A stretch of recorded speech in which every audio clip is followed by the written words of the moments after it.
François Chopard est avec nous. Bonsoir François. Bonsoir, vous êtes le fondateur et le directeur général de Starburst Accelerator, qui évidemment mise énormément sur le savoir-faire spatial français.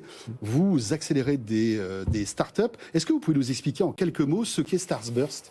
Dans Starburst, on est un accélérateur de start-up dédié à l'aviation, au spatial et à la défense.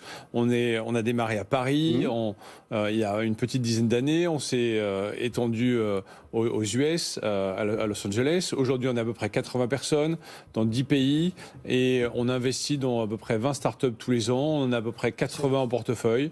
Une grande partie dans le domaine du spatial, et on a eu notre première IPO et licorne au mois d'août avec une start-up américaine qui s'appelle Momentus et qui développe un véhicule de delivery de satellites dans l'espace. Alors, vous avez évidemment plein de projets. Vous étiez venu nous en parler il y a quelques mois de cela dans Tech & Co. J'aimerais qu'on réagisse à l'actualité. 1,5 milliard seront alloués au secteur spatial dans ce plan de 30 milliards de 2030 qui a été annoncé par Emmanuel Macron. Comment accueillez-vous cette somme ? Est-ce que pour vous, c'est plutôt une bonne nouvelle ou est-ce que c'est pas assez ? Alors, bien sûr, c'est une bonne nouvelle. 1,5 milliard, on fait beaucoup de choses. Ce qui est intéressant, c'est que depuis le début de l'année, on a lancé un programme qui s'appelle Blast, qui a pour but d'incuber et d'accompagner 12 startups de l'aéronautique du spatial. On vient de signer un partenariat avec le CNES, qui va nous accompagner dans le support de ces startups. 1,5 milliard, c'est beaucoup d'argent. Toute la question est de savoir comment on va le dépenser et vers qui cette somme d'argent va aller entre les organismes publics, entre les grands groupes. Et nous, ce qui nous intéresse, c'est les startups. Jusqu'à maintenant, peu de cet argent public est parti vers les startups. On en a besoin de plus. Aujourd'hui, la BPI nous accompagne, nous supporte énormément dans les premiers tickets d'investissement qui vont jusqu'à 500 000 euros à 1 million. De plus en plus d'investisseurs commencent à emboîter le pas. Il manque les tours de financement à 10, 20, 30 millions d'euros en France pour que les startups vraiment se développent, les startups du spatial puissent vraiment prendre leur essor. Et puis, il y a quelque chose d'incroyable, c'est que l'espace devient de moins en moins cher, finalement. Aujourd'hui, lancer un satellite, c'est possible aujourd'hui pour une start-up. Alors, il y a deux choses. Il y a, d'une part, l'espace devient moins cher. Moins cher. Moins cher. Alors, évidemment, c'est pas donné, mais disons que ça devient un peu plus abordable. Mais principalement du fait de SpaceX. Oui, bien sûr. Nous, ce qu'on aimerait, c'est que l'espace devienne moins cher du fait de nos startups françaises. Et ça, on y contribue. On a 2 startups qui développent des lanceurs en France. Une qui s'appelle Hyperspace, qui est basée à Bordeaux. Une autre qui s'appelle Venture Orbital System, VOS, qui est basée à Reims et qui, eux, inauguraient leurs nouveaux locaux. On veut pousser nos champions.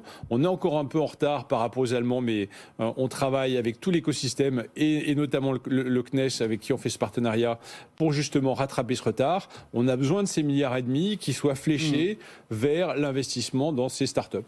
Et puis donc, signalons aussi que Momentus, c'est une licorne, une start-up que vous accompagnez. Vous le disiez tout à l'heure, cette start-up qui livre des satellites en orbite basse avec une grande précision.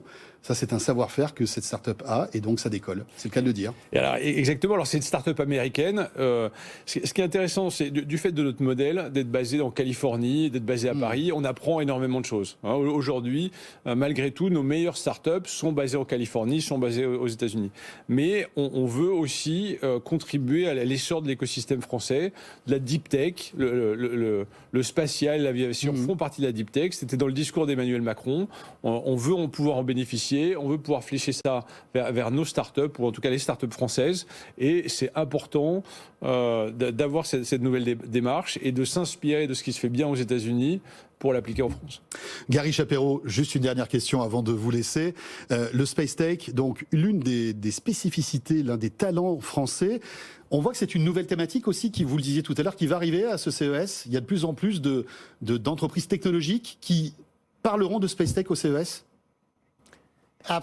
Tout à fait, absolument, parce que Space Tech, c'est la nouvelle frontière, comme on vient de l'entendre, et de façon ironique et paradoxalement, songez à l'histoire de la France avec le Concorde. En fait, c'était plus rapide de ce qu'on a aujourd'hui. En fait, c'est dans l'espace, en fait, on a un petit peu fait machine arrière, les gens veulent repartir. Bien sûr, il y a eu des lancements qui ont effrayé la chronique, mais ça offre d'énormes possibilités et c'est une opportunité commerciale que les gens constatent. y réfléchit et il y a de l'argent investi. L'écosystème startup doit en faire partie. Merci beaucoup à tous les deux. Merci François Chopard, fondateur et directeur général de Starbust Accelerator. Et merci, thank you Gary Shapiro. Et on se verra donc au CES de Las Vegas début janvier. Vous restez avec nous. Tech & Co dans quelques instants, bientôt 21h.